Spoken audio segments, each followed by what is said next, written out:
নমস্কাৰ বাতৰিলৈ স্বাগতম জনাইছো ষ্টুডিঅত মই গীতাশ্ৰী প্ৰথমে ব্ৰেকিং নিউজ গৌৰৱ গগৈৰ বিৰুদ্ধে মুখ্যমন্ত্ৰীয়ে গোচৰ তৰিব 9 ফেব্ৰুৱাৰীত মুখ্যমন্ত্ৰীয়ে দিব মানহানিৰ গোচৰ 9 ফেব্ৰুৱাৰীত গৌৰৱ গগৈৰ বিৰুদ্ধে মুখ্যমন্ত্ৰী ডক্টৰ হিমন্ত বিশ্ব শৰ্মাই তৰিব মানহানিৰ গোচৰ দেৱব্ৰত শইকীয়াৰ বিৰুদ্ধেও তৰিব মানহানিৰ গোচৰ জিতেন্দ্ৰ সিং ভূপেশ বাঘেলৰ বিৰুদ্ধেও তৰিব গোচৰ সংবাদ মেলত মিছা লগতে বিদ্বেষপূৰ্ণ আৰু মানহানিমূলক মন্তব্য কৰাৰ আছে অভিযোগ মুখ্যমন্ত্ৰীয়ে অভিযোগ আনিছে হিট এণ্ড ৰান ৰাজনীতিৰ দিন এতিয়া শেষ হ'ল বুলিও মুখ্যমন্ত্ৰীৰ হুংকাৰ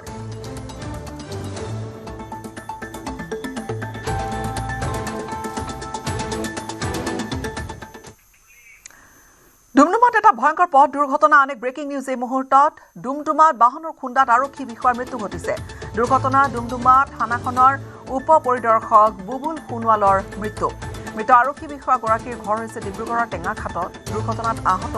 দুগৰাকী আৰক্ষী জোৱান আৰু 4 গৰাকী সাধাৰণ লোক দুৰ্ঘটনাত আহত জোৱান দুজন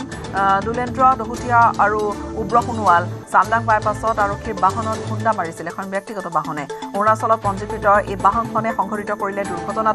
দুৰ্ঘটনা সংঘটিত কৰা বাহনখনৰ নম্বৰ হৈছে AR11A5334 দুৰ্ঘটনা সংঘটিত কৰিয়েই চালকে পলায়ন কৰিলে আহতসকলক ভৰ্তি কৰোৱা হৈছে হাস্পতালত উপস্থিত হৈ আহতসকলৰ বুজ ল'লে মন্ত্ৰী ৰূপেশ গোৱালাই আৰু ডুমডুমাৰ একিহনকাৰী দুৰ্ঘটনা য'ত এগৰাকী আৰক্ষী বিষয়াৰ মৃত্যু ঘটিছে ডুমডুমা থানাৰ উপ পৰিদৰ্শক বুবুল সোণোৱালৰ মৃত্যু ঘটিছে এই দুৰ্ঘটনাত মৃত আৰক্ষী বিষয়াগৰাকীৰ ঘৰ হৈছে ডিব্ৰুগড়ৰ টেঙাখাটত ঘৰ আৰক্ষী বিষয়াগৰাকী দুৰ্ঘটনাত আহত দুগৰাকী আৰক্ষী জোৱান আৰু 4 গৰাকী সাধাৰণ লোক এই দুৰ্ঘটনাটোত আহত হৈছে দুগৰাকী আৰক্ষী জোৱান আৰু আন 4 গৰাকী সাধাৰণ লোক খুব ভয়ংকৰ দুৰ্ঘটনা এগৰাকী আৰক্ষী উপ পৰিদৰ্শকৰ মৃত্যু ঘটিছে আৰু এই দুৰ্ঘটনাত আহত আন দুগৰাকী আৰক্ষী জোৱান আৰু আন 4 গৰাকী সাধাৰণ লোক দুৰ্ঘটনাত আহত জোৱান দুগৰাকী হৈছে দুলেন্দ্ৰ দহুতীয়া আৰু উব্ৰ সোণোৱাল এফালে চামদাং বাইপাছত আৰক্ষীৰ বাহনত আহি খুন্দা মৰা এই ব্যক্তিগত বাহনখনৰ চালকজনে যিখন বাহনৰ অৰুণাচলৰ পঞ্জীকৃত বাহন বুলি জনা গৈছে মুহূৰ্ততে পলায়ন কৰে বাহনখনৰ নম্বৰ AR11A5334 দুৰ্ঘটনা সংঘটিত কৰিয়ে চালকৰ পলায়ন আহতসকলক ভৰ্তি কৰোৱা হৈছে হাস্পতালত উপস্থিত হৈছে ইতিমধ্যে মন্ত্ৰী ৰূপেশ গোৱালা তেওঁ খবৰ লৈছে বুজ লৈছে তেওঁলোকৰ অৱস্থা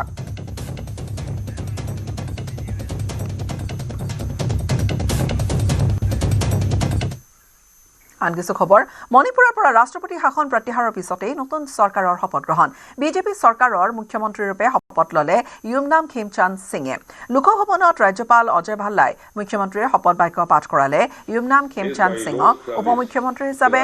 শপত বাক্য পাঠ কৰিলে কুকি সম্প্ৰদায়ৰ নেমচা কিপগেনে মণিপুৰৰ নতুন মুখ্যমন্ত্ৰী হিচাপে শপত গ্ৰহণ কৰা ইউমনাম খেমচান্দ সিঙে 2017 আৰু 2022 চনত মণিপুৰ বিধানসভা নিৰ্বাচনত সিংজামি সমষ্টিত দুবাৰৰ তেওঁ বিধায়ক নিৰ্বাচিত হৈছে 2017 চনৰ পৰা 2022 চনলৈ মণিপুৰ বিধানসভাৰ অধ্যক্ষ হিচাপেও কাৰ্যনিৰ্বাহ কৰিছে খেমচান্দ সিঙে আৰু পৰৱৰ্তী সময়ত বীৰেন সিং মন্ত্ৰীসভাৰ মন্ত্ৰী হৈছিলে ইউমনাম খেমচান্দ সিং কেবিনেট মন্ত্ৰী ৰূপে সিঙে পৌৰ প্ৰশাসন আৰু গৃহ নিৰ্মাণ উন্নয়ন গ্ৰাম্য উন্নয়ন আৰু পঞ্চায়তী ৰাজ লগতে শিক্ষাকে ধৰি মূল বিভাগসমূহৰ দায়িত্ব আছিল 2025 চনৰ ফেব্ৰুৱাৰী মাহত ৰাষ্ট্ৰপতি শাসন জাৰি নোহোৱালৈকে তেওঁ দায়িত্বত আছিল এই বিভাগসমূহৰ ৰাষ্ট্ৰপতি শাসন প্ৰত্যাহাৰৰ পিছতে মুখ্যমন্ত্ৰী ৰূপে শপত ল'লে ইউমনাম খেমচান্দ সিঙে Yumnam Khemchand Singh, do swear in the name of God that I will bear true and faith and aligned to the Constitution of India, as by law established, that I will uphold the sovereignty and integrity of India, that I will faithfully and consciously discharge my duties as the Chief Minister of the State of Manipur, and that I will do right to all manner of people in accordance with the Constitution and law without fear or favor.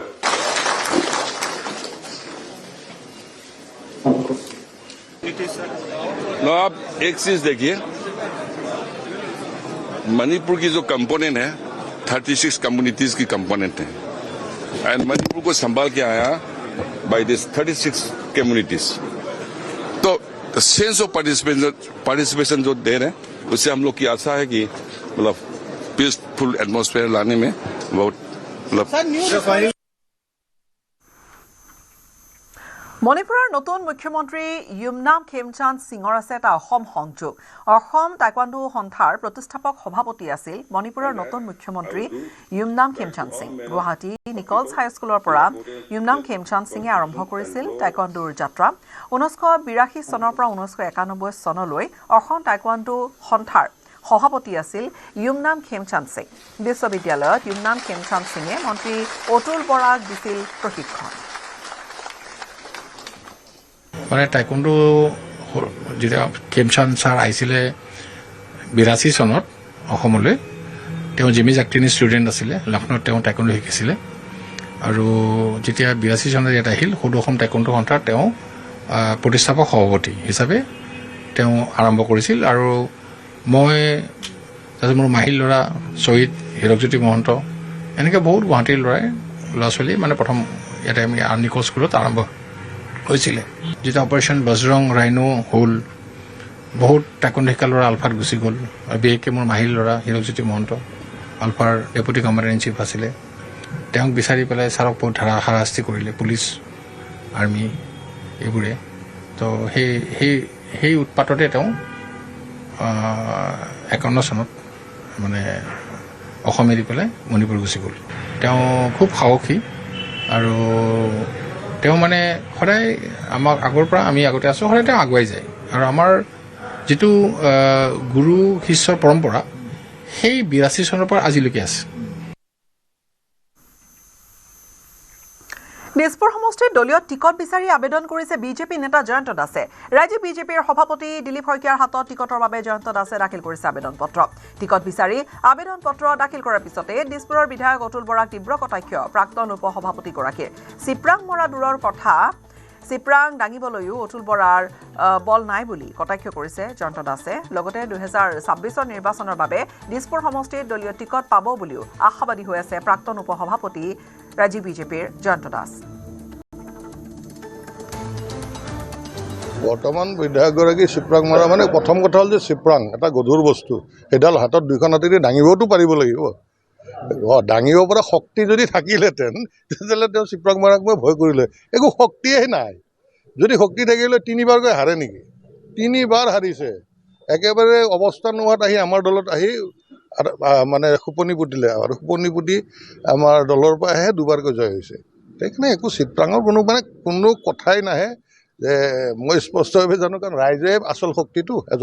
এজন বিধায়কৰ প্ৰাৰ্থীৰ ৰাইজ হ'ল আচল শক্তি ৰাইজে vote দিলে তেওঁ বিধায়ক হ'ব পাৰিব আৰু সেই শক্তিটো তেওঁৰ হাতত নাই আমাৰ এনেই আবেদন কৰাৰ কোনো নিয়ম নাই তথাপি আবেদন দিলেও নোলোৱাকৈ নাথাকে কেতিয়াবা আকৌ নিদিয়াটোৱে যদি কিবা অসুবিধা হয় সেইকাৰণে এটা নিয়ম কৰি আজি মাননীয় ৰাজ্যিক সভাপতি মহোদয়ৰ হাতত মোৰ ইচ্ছা প্ৰকাশ কৰি আহিলোঁ আনুষ্ঠানিকভাৱে আৰু এইবাৰতো মই একদম আশাবাদী যে মই এইবাৰ আমাৰ দলৰ প্ৰতীকত নিৰ্বাচন খেলিম আৰু নিৰ্বাচনত এইবাৰ বিধায়ক হ'ম মই সেইটো মানে ৰাইজৰ আশীৰ্বাদটো মই দেখিছোঁ আৰু নেতৃত্বৰো সেইখিনি আশ্বাস পাইছোঁ ৰাছিয়াৰ তেল ক্ৰয়ক লৈ ট্ৰাম্পৰ দাবীৰ মাজতে ভাৰত ৰাছিয়াৰ সম্পৰ্কৰ বিষয়ে পুনৰবাৰ দোহাৰিলে ক্ৰেমলিনে ৱাশ্বিংটনৰ সৈতে হোৱা বাণিজ্যিক চুক্তিৰ অংশ হিচাপে নতুন দিল্লীয়ে ৰাছিয়াৰ তেল আমদানি বন্ধ কৰিবলৈ সন্মত হোৱা বুলি দাবী কৰিছিল ট্ৰাম্পে ট্ৰাম্পৰ এই দাবীৰ প্ৰত্যুত্তৰ দিছে ৰাছিয়াৰ তেল ক্ৰয় বন্ধ কৰা সন্দৰ্ভত ভাৰতৰ পৰা কোনো ধৰণৰ যোগাযোগ হোৱা নাই বুলি স্পষ্ট কৰি দিছে মস্কোই আৰু সোমবাৰে ট্ৰাম্পে ভাৰতৰ সৈতে বাণিজ্যিক চুক্তি ঘোষণা কৰে যাৰ অধীনত ভাৰতীয় সামগ্ৰীৰ ওপৰত আমেৰিকাৰ শুল্ক 18%লৈ হ্ৰাস কৰা হ'ব এই পদক্ষেপৰ পিছতে ভাৰতে ৰাছিয়াৰ তেল ক্ৰয়টো বন্ধ কৰিব বুলি দাবী কৰিছিল ট্ৰাম্পে ৰাছিয়া আমেৰিকা আৰু ভাৰতৰ দ্বিপাক্ষিক সম্পৰ্ক সন্মান কৰা বুলি উল্লেখ কৰে ভাৰতে মস্কো প্ৰদান কৰা অগ্ৰাধিকাৰৰ ওপৰতো গুৰুত্ব আৰোপ কৰে ক্ৰেমলিনে ৰাছিয়া ভাৰতৰ কৌশলগত অংশীদাৰিত্বৰ গুৰুত্ব হ্ৰাস নকৰাৰ অংগীকাৰ ৰাছিয়াৰ বাবে এইটোৱেই আটাইতকৈ গুৰুত্বপূৰ্ণ বুলি উল্লেখ কৰিলে ক্ৰেমলিনে দিল্লীৰ সৈতে দ্বিপাক্ষিক সম্পৰ্ক আৰু অধিক বিকশিত কৰাৰহে পণ লৈছে ৰাছিয়াই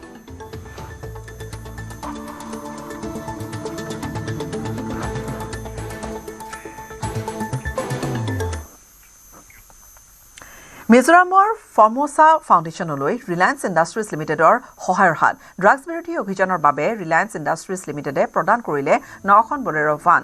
আইজলৰ চেণ্ট্ৰেল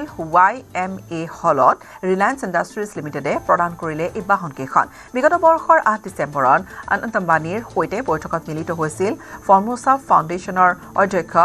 জনাথন লাল ৰেমৰুৱাটাই আৰু এই বৈঠকতেই মিজোৰামৰ সমৰ্থনৰ আগ্ৰহ প্ৰকাশ কৰিছিল অনন্ত আম্বানীয়ে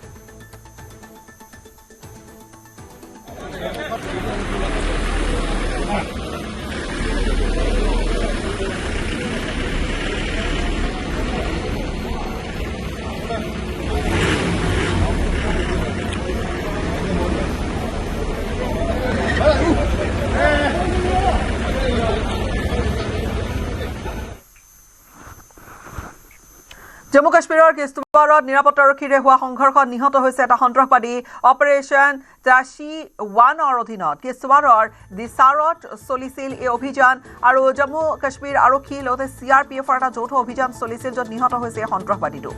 নিৰাপত্তা বাহিনীয়ে কেইবা সপ্তাহ ধৰি কিস্তৱাৰত এই অভিযান চলাই আহিছে ঘন অৰণ্য কঠিন পাহাৰীয়া ভূখণ্ডৰ মাজেৰে উগ্ৰপন্থীক অনুসৰণ কৰি আহিছে ইতিমধ্যে এই অভিযানত অন্তত উৎখাত কৰা হৈছে সন্ত্ৰাসবাদীৰ কেইবাটাও ঘাটিও জেইছে মহম্মদৰ শীৰ্ষ নেতা সাইফুল্লাহে এই অঞ্চলটোতে আত্মগোপন কৰি থকাৰ ধাৰণাও কৰা হৈছে চেনাব উপত্যকাত সংঘটিত কেইবাটাও হত্যা আৰু আক্ৰমণত অভিযুক্ত এই সাইফুল্লাহ ইফালে কেন্দ্ৰীয় গৃহমন্ত্ৰী অমিত শ্বাহৰ জম্মু কাশ্মীৰ ভ্ৰমণৰ পূৰ্বে নিৰাপত্তা ব্যৱস্থা তীব্ৰতৰ হোৱাৰ সময়তে এই অভিযান চলোৱা হ'ল 48 ঘণ্টাত দুটাকৈ পৃথক অভিযান চলিল য'ত 3টা সন্ত্ৰাসবাদী হত্যা কৰা হৈছে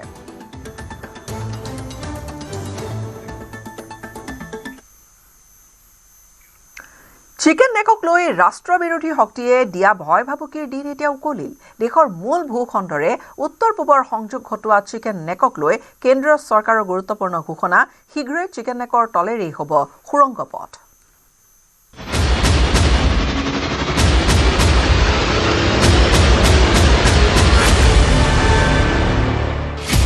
চিকেন নেকৰ তলেৰেই হ'ব সুৰংগ পথ সুৰংগ পথত থাকিব 4-লেনযুক্ত ৰেলৱে ট্ৰেক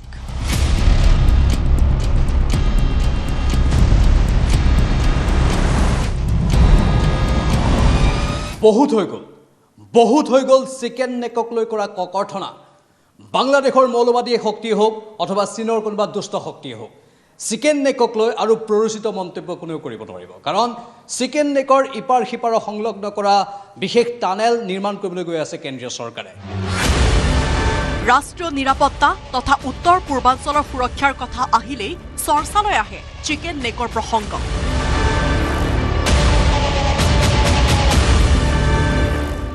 দেশৰ ভিতৰে বাহিৰে ৰাষ্ট্ৰবিৰোধী শক্তিৰ আশংকা সৃষ্টিৰ অস্ত্ৰ হিচাপে ব্যৱহৃত হৈ আহিছে চিকেন নেক পিছে এই চিকেন নেকক লৈ ৰাষ্ট্ৰবিৰোধী শক্তিয়ে দিয়া ভয় ভাবুকিৰ দিন উকলিল কাৰণ মাত্ৰ 40 কিলোমিটাৰ বেধৰ দেশৰ মূল ভূখণ্ডৰে উত্তৰ পূবৰ সংযোগ ঘটোৱা চিকেন নেকক লৈ কেন্দ্ৰীয় চৰকাৰে শেহতীয়াকৈ লৈছে গুৰুত্বপূৰ্ণ সিদ্ধান্ত स्ट्रैटेजिक एरिया है जो स्ट्रैटेजिक सेक्शन है करीब 40 किलोमीटर का नॉर्थ ईस्टर्न स्टेट्स को पूरे देश के साथ जोड़ने वाला जो हिस्सा है उस हिस्से के लिए भी विशेष प्लानिंग की गई है 4 लाइन्स और अंडरग्राउंड लाइन की भी प्लानिंग की गई है अंडरग्राउंड लाइन्स की भी प्लानिंग की गई है तो एक तरीके से नॉर्थ ईस्टर्न स्टेट्स के लिए कनेक्टिविटी का टोटली नया एक आयाम बनेगा नया डायमेंशन बनेगा आने वाले समय में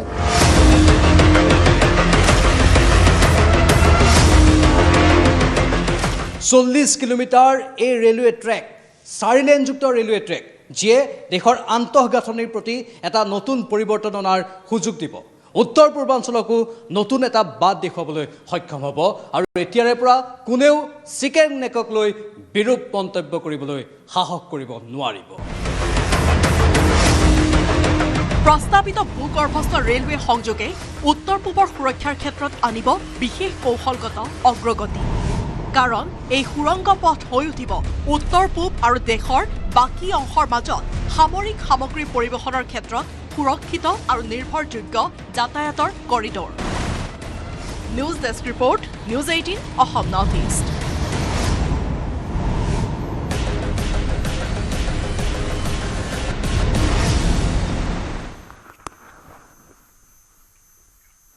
মেন ইন ব্লুক সমৰ্থনৰ অভিনৱ প্ৰয়াস বাৰাণসীৰ MSME মন্ত্ৰালয়ৰ তৰফৰ পৰা T20 বিশ্বকাপৰ পূৰ্বে ভাৰতীয় ক্ৰিকেটাৰসকলৰ পৰিয়ালক হাতে পোৱা বানাৰসী শাৰী উপহাৰ হিচাপে প্ৰদান কৰা হ'ব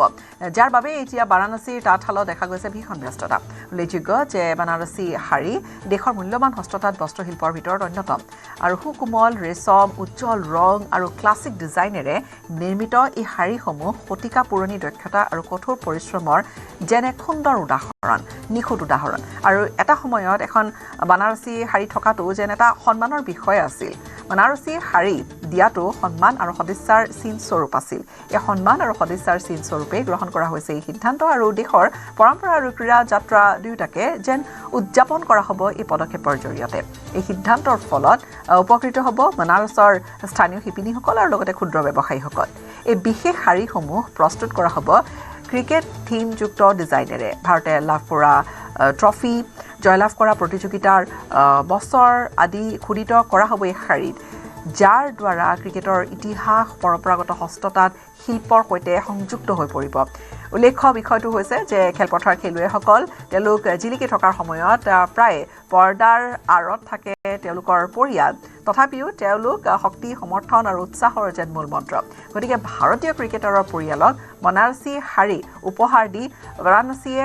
মেন ইন ব্লুৰ যাত্ৰাত পৰিয়ালৰ গুৰুত্বপূৰ্ণ ভূমিকাক স্বীকৃতি দিছে ক্ৰিকেটে লাখ লাখ ভাৰতীয়ক এক কৰে আৰু বানাৰসী শাৰীয়ে ভাৰতীয় সংস্কৃতিক সুন্দৰকৈ প্ৰতিনিধিত্ব কৰে দুয়োটাকে একলগ কৰি বাৰাণসীয়ে দিব বিচাৰিছে এটা শক্তিশালী বাৰ্তা আৰু বাৰাণসীৰ শিপিনীসকলৰ বাবে এয়া কেৱল কাম নহয় এয়া স্বীকৃতি ভাৰতত ক্ৰিকেট এক গভীৰ আৱেগ আৰু বানাৰসী শাৰীৰ ঐতিহ্যৰ প্ৰতি দুয়োটাকে একত্ৰিত কৰি বানাৰসী এই শাৰী আৰু বাৰাণসীয়ে সামগ্ৰিক ৰূপে আধুনিক যুগত পৰম্পৰাক গুৰুত্ব প্ৰাধান্য দিছে इसमें थीम दे रखा है प्राइड ऑफ इंडियन क्रिकेट अभी तक हमने उसमें आप जब देखेंगे आंचल पे जो ये करंट वर्ल्ड कप का फोटो है आंचल पे और पूरी बॉडी पे जितने हमने 5 कप जीते हुए हैं उसका वुमेन्स कप मेंस 83 का ये सब उस पे दिखाया गया है कि हमने कितने कप जीते हैं और इस बार जीत के छठा बनाए एक साड़ी में अब लागत तो वैसे प्री प्रोसेसिंग लगाएं तो बहुत होती है मगर एक साड़ी का जो कीमत बनाने का पड़ेगा बेचने क्योंकि ये तो खिलाड़ियों के लिए बन रहा है तो ये की कॉस्ट 25 से 30 हजार के बीच में पड़ेगी प्योर 100% प्योर सिल्क 100% प्योर हथकरघा बन रही है মধ্যপ্ৰদেশৰ এগৰাকী সাহসী অংগনবাড়ী কৰ্মী যিয়ে নিজৰ জীৱন উৎসৰ্গা কৰি দিলে শিশুসকলক বচাবলৈ মৌমাখিৰ আক্ৰমণৰ পৰা সাহসিকতাৰ শিশুসকলক কৰিলে ৰক্ষা নিজকে মৌমাখিৰ আক্ৰমণৰ বাবে আগুৱাই দি প্ৰাণ বচালে বহু শিশুৰ কিন্তু ৰক্ষা কৰিব নোৱাৰিলে নিজৰ জীৱন মধ্যপ্ৰদেশৰ নিমুচ জিলাৰ ৰনপুৰ গাঁওখনত ঘটা এটা এনেকুৱা হৃদয় বিদাৰক ঘটনা হঠাৎ হোৱা মৌমাখিৰ সেই আক্ৰমণৰ পৰা কাঞ্চনবাই মেঘৱাল নামৰ এই অংগনবাড়ী কৰ্মীগৰাকীয়ে প্ৰাণ ৰক্ষা কৰিলে 20টি শিশু কাঞ্চনবাই মেঘৱাল অংগনবাড়ীৰ এগৰাকী ৰান্ধনী অংগনবাড়ী কেন্দ্ৰটোত শিশুসকলে তেতিয়া খেলি আছিল হঠাতে তেতিয়া মৌমাখিৰ এটা বৃহৎ জাক সোমাই পৰিছিল আক্ৰমণ আৰম্ভ হৈছিল 40 বছৰীয়া কাঞ্চনবাইয়ে তেওঁলোকক বচাবলৈ লৰালৰিকৈ আহিল আৰু আটাইকেইটা শিশুক মেটেৰে মেৰিয়াই ধৰিলে কিন্তু সেই সময়খিনিতে মৌমাখি আক্ৰমণ কৰিলে আৰু তাৰ পিছতে মৃত্যুমুখলৈ ঠেলি দিলে তেওঁ তাৰ কিছু সময়ৰ পিছতে মৃত্যুবৰণ কৰিছিল কাঞ্চনবাই হাস্পতাললৈ নিয়া হৈছিল যদিও তেওঁক বচোৱাত বিফল হ'ল চিকিৎসক বহুজনৰ বাবে এতিয়া যে নায়িকা হৈ পৰিছে কাঞ্চনবাই এৰি থৈ গ'ল তেওঁৰ পৰিয়ালক আৰু কাঞ্চনবাইৰ পৰিয়ালত আছে এজন পুত্ৰ দুগৰাকী কন্যা আৰু পক্ষাঘাতগ্ৰস্ত স্বামী কাঞ্চনবাই আছিল পৰিয়ালটোৰ একমাত্ৰ উপাৰ্জনকাৰী কাঞ্চনবাইৰ এনে অসহায় পৰিয়ালটোৰ সহায়ৰ বাবে চৰকাৰলৈ আহ্বান কৰিছে এতিয়া মধ্যপ্ৰদেশবাসীয়ে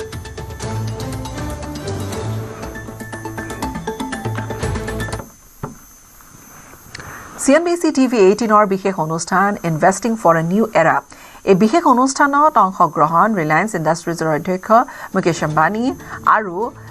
ব্ল্যাক ৰকৰ CEO লেৰী ফিঙৰ বিশেষ কথোপকথনত অংশগ্ৰহণ কৰিলে দুয়োগৰাকীয়ে আলোচনা কৰে ভাৰতৰ অৰ্থনৈতিক সম্ভাৱনাৰ লগতে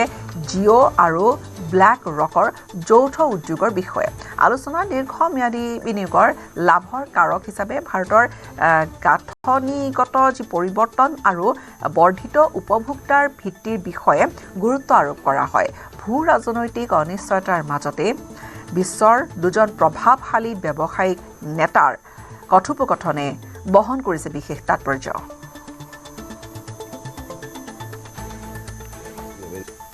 Let me warmly welcome Larry, and I'm grateful to Larry to again come back to India. It was a conversation that we had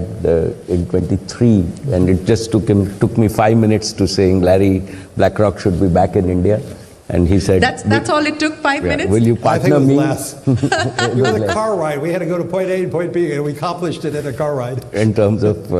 and you know, here you are with your full team, and we have launched the business. So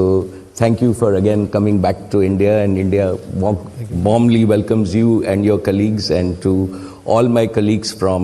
the industry and the financial community, a very warm welcome. And we look forward to working with each and every one of you. As Shireen said, I think that, you know, Larry, there is a old Indian saying that a tree only attracts attention if it bears fruit. And today, in this new era, as you described it, India and the tree of the Indian economy is bearing fruit with great visibility, with sustainability and abundance. As everybody said, right, we are confident, like we are the largest growing fast economic growth in the world. 8 to 10% is possible and doable, and I think that sustained double digit is not ruled out. So that gives us and that is why we are, after a long time, attracting all this attention. And this has happened primarily because I think that the last 10-15 years, right, we had two successive periods. We had 10 years of Manmohan Singh, where we focused on growth. And then we were very lucky to have now consistently 15 years of very stable leadership. So stable economic leadership defines a country. And I think that we have to be thankful to Prime Minister Modi for giving us this stability now for like going in, by 2029 it will be 15 years. Yeah. I also think that we've got what is different about this is we've got a very clear goal. A goal in terms of saying we have to be developed, Viksit Bharat by 2047, which every Indian aspires to and has started believing in. Second, we've executed at scale, right? While as Indians, we like to criticize ourselves, and we are not, and it's a good thing in a democratic mindset, but if you see, we've built more roads in the last 15 years than any other, like multiple times than any other country, including the United States at its peak. We've built like power capacities. We are now the leading renewable power producer in the world. We've built in our own industry digital capacities, 5G, that is better than most people in the world and cheaper than most people in the world in terms of what. And now every Indian village has got 5G. So, and I can go on, like we built the same thing in terms of infrastructure, the roads that you see in Mumbai. For a long time we said that we will connect Mumbai to the mainland, and we now have the bridge that is running. So we've executed. We've also had policy which is sustainable. So even when you see between governments, right, we all thought that Aadhaar was the earlier government's piece. I think this government was wise enough to saying we've had continuity in policy at all times. In terms of that, we've had stability, we've had predictability. We've also been conservative. So as Indians, successive finance ministers, we've always maintained our debt in order. Relative to global debt, we are still 50% of GDP as debt. So we are not, like the world norm is now 100%. So we've had, and I think that we've also in the private sector, and what excites me the most is the startup industry. When I interact with startups and we see young 28, 30-year-olds starting up companies, and I can clearly see, right, 100 new Reliances in terms of where and the aspiration, the confidence that they have. And finally, it is the confidence that you see. Fortunately, we now operate across the length and breadth of India. So it's not only the confidence in forums like this, but when you see the confidence in young people going to school and colleges, wanting, and in parents today believing that their tomorrow is better than today. Right? And that is a big, big change in India, that all of us, this is our baby boomer generation. This is the Indian generation that believes that they'll make a better tomorrow than today. And that's the confidence that we see as a result of all of this. And I don't want to rule out, like when everybody, we've also had, right, at least I think a sustained 15, 20 years of great law and order. Right? And that is a prerequisite to continuous economic growth, social harmony. All of these things matter in terms of that. And hopefully, like we are now setting the foundation for many, many decades, the world sees that. And that is why, even like after the budget, we had the European Treaty, we had, fortunately, the US. So the world is looking at us. জিঅ' black ৰকৰ অনুষ্ঠানত হোৱা বাৰ্তালাপত মুকেশ আম্বানী আৰু Larry ফিংকে পৰৱৰ্তী 20-30 বছৰক ভাৰতৰ যুগ বুলি অভিহিত কৰে। এই সময়খিনিক বিনিয়োগৰ নতুন যুগ বুলি উল্লেখ কৰিলে বিশ্বৰ দুই প্ৰভাৱশালী ব্যৱসায়িক নেতাই দীৰ্ঘম্যাদী বিনিয়োগ আৰু বৃদ্ধিৰ সুযোগত গুৰুত্ব আৰোপ কৰাৰ পোষকতা কৰিছে মুকেশ আম্বানীয়ে, লগতে লেৰী ফিংকে। এই বৃদ্ধিৰ যাত্ৰাত অংশগ্ৰহণ কৰি তাত প্ৰতিগৰাকী ভাৰতীয়ক লাভৱান হোৱাৰো জনালে আহ্বান। ভাৰতীয়সকলক অসঞ্চয়কাৰীৰ পৰা বিনিয়োগকাৰী হোৱাৰ আহ্বান মুকেশ আম্বানী আৰু লেৰী ফিংকৰ, যাৰ বাবে এই সময়খিনিকে উপযুক্ত সময় আখ্যা দিছে দুয়োগৰাকী ব্যৱসায়িক নেতাই।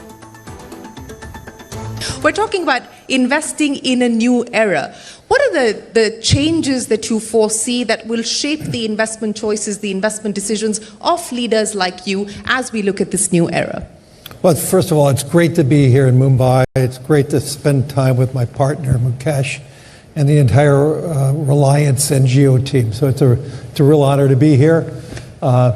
Weather is nicer here than it is in Davos,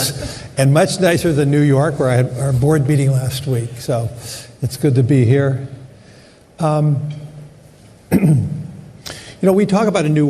era to give people a foundational understanding where we are. But as an investor, I don't look at any era. I mean, our job is to be having people focus on the real opportunities to invest over a lifetime. There's so much information that confuses people. Media talks about the moment, the velocity of money. And the reality is, for most people, they need to be in a position to grow with each and everyone's country. So when you think about the growth of India, it's not a quarter, it's not a day or a week, it's not a year, it's over a long horizon. And you could say maybe this is the era for India and over the next 20, 25 years. But if you use that as a foundational paradigm that we all want to think about, the era of India, forget about the era of investing for a second, but the era of India, the key for us, the key for Geo BlackRock is to compel more people to understand what does that mean, the era of India, and how do you participate in it? What we've learned in the United States, for that segment of the population that had invested with the growth of America, they're far better off than those who just kept all their money in a bank account. Mm-hmm. And so the key is, if you believe in the era of India, forget about the era of India, investment, the era of India, which I believe in, we need to get more people investing alongside the growth of the country.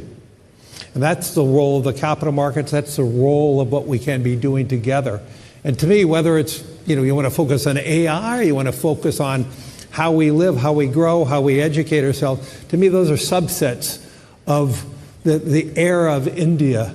and the opportunity to be an investor alongside the growth of India. And to me, that's a compelling story. It's not about, about tariffs or President Trump or anything else that's top of mind. We need to be compelling people to think about the horizon of investing over a long period of time, to grow with the great companies of India, to be a part of that and to participate in that. And I'm absolutely convinced, if you believe in that, in the era of India, we need to compel hundreds of millions of Indians to invest alongside the growth of India. And that will actually transform India in so many ways, because as more and more families invest alongside the growth of India, India has less needs for the importation of capital. And I do believe the combination of importation of capital from foreign investors who believe in the era of India, but the fundamental foundation of any country is having the domestic economy being built on the back of retirement savings, on the back of excess savings, to invest alongside of that. Online গেমে কাল অমানিশা নমাই আনিলে উত্তৰ প্ৰদেশৰ গাজিয়াবাদৰ এটা পৰিয়ালৰ জীৱনলৈ কোৰিয়ান লাভাৰ নামৰ অনলাইন গেমৰ এটা গ্ৰাসত পৰি চৰম সিদ্ধান্ত বাছি ল'লে একেলগে 3 কিশোৰীয়ে একেলগে 3 নাবালিকা ভগ্নীৰ আত্মহননে জুকাৰি গৈছে সমগ্ৰ দেশ।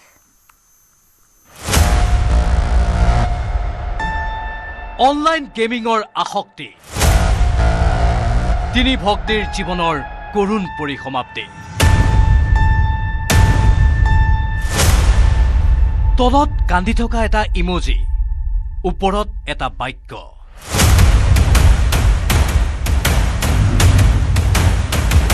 এয়া জীৱনৰ সঁচা কাহিনী। ডায়েৰীখনত লিখাৰ প্ৰতিটো কথাই সঁচা। I am really sorry. Sorry, Papa. হতাশিতা কাগজ এটুকুৰাত নোট লিখি 9 মহলীয়া অট্টালিকাৰ পৰা মৰণ জাপ 3 ভগ্নী। মঙলবাৰে মাজনিশা 2 বজাৰ ঘটনা। ঘটনাৰ স্থান উত্তৰ প্ৰদেশৰ গাজিয়াবাদৰ ভাৰত চিটি ছ'চাইটিৰ B1 টাৱাৰ। বিশাল অট্টালিকাটোৰ বাসিন্দা সাক্ষী হ'ল অনলাইন গেমিঙৰ আসক্তিয়ে 3 ভগ্নীৰ প্ৰাণ কাঢ়ি নিয়া কৰুণ ঘটনা।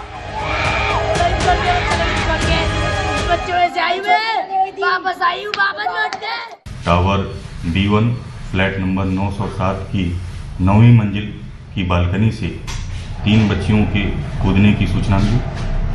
और मौके पर जिनकी मृत्यु होने की सूचना प्राप्त हुई। मौके पर पहुंचकर जांच की गई तो मौके पर 3 बच्चियां क्रमशः निशिका उम्र लगभग 16 वर्ष, प्राची उम्र लगभग 14 वर्ष, पाखी उम्र लगभग 12 वर्ष, पुत्रियां चेतन कुमार सन ऑफ गौरी शंकर की भूतल पर गिरने के कारण मृत्यु हो गई है।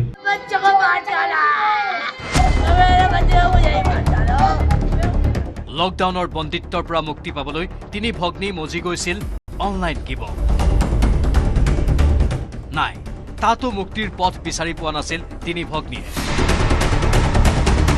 এটাৰ পাছত আনটো গেম সলাই থাকোঁতে এদিন এগৰাকীয়ে বিচাৰি পালে কোৰিয়ান লাভাৰ নামৰ অনলাইন গেমিং এপটো। নিজৰ মোবাইলত এপটো ডাউনলোড কৰি তিনিও মজি গ'ল কোৰিয়ান লাভাৰত। অনলাইন গেমিঙৰ আসক্তিৰ বাবে স্কুললৈ যোৱাও বন্ধ কৰি দিলে 3 ভগ্নীয়ে। খোৱা বোৱা হোৱাকে ধৰি সকলো কাম একেলগে কৰিবলৈ ল'লে তিনিও। 2 বছৰ ধৰি স্কুললৈ নোযোৱাকৈ থকা 3 ভগ্নীয়ে দিনৰ দিনটো সোমাই থাকিবলৈ লৈছিল একেটা বন্ধ কোঠা। 3 কন্যাৰ অনলাইন গেমিঙৰ এনে ভয়ংকৰ আসক্তিৰ কথা গম পাওঁতে বহু পলম হৈ গ'ল পিতৃ মাতৃৰ। যাৰ বাবে অনলাইন গেম খেলাত পিতৃ মাতৃয়ে বাধা দিয়াৰ বাবেই মঙলবাৰে মাজনিশা 9 মহলাৰ বেলকনিৰ পৰা তললৈ জঁপিয়াই নিজকে শেষ কৰি দিলে 3 ভগ্নীয়ে।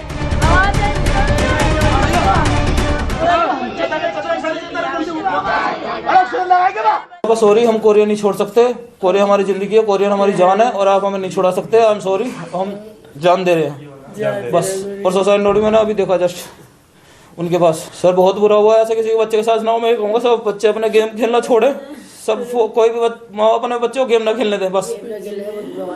गेम में कब कौन सा टास्क हो जाता है ये नहीं पता लगता, हमें खुद नहीं पता लगा जी। ये बताते तो वैसे भी घटना ही ना होती। ऐप कोरियन वालों ने सेंड करा था लिंक, हमें नहीं पता, बाकी पुलिस वालों के पास फोन है, उन्हें सब डिटेल पता। दूसरा अगर ये पता होती कि क्या टास्क दे रहे हैं, मैं वो गेम नहीं खेलने देता जी उन्हें।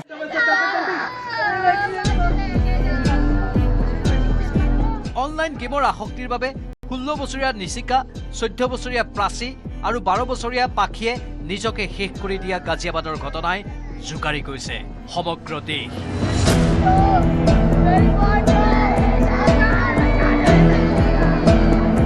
Bureau report, news 18 Assam north east.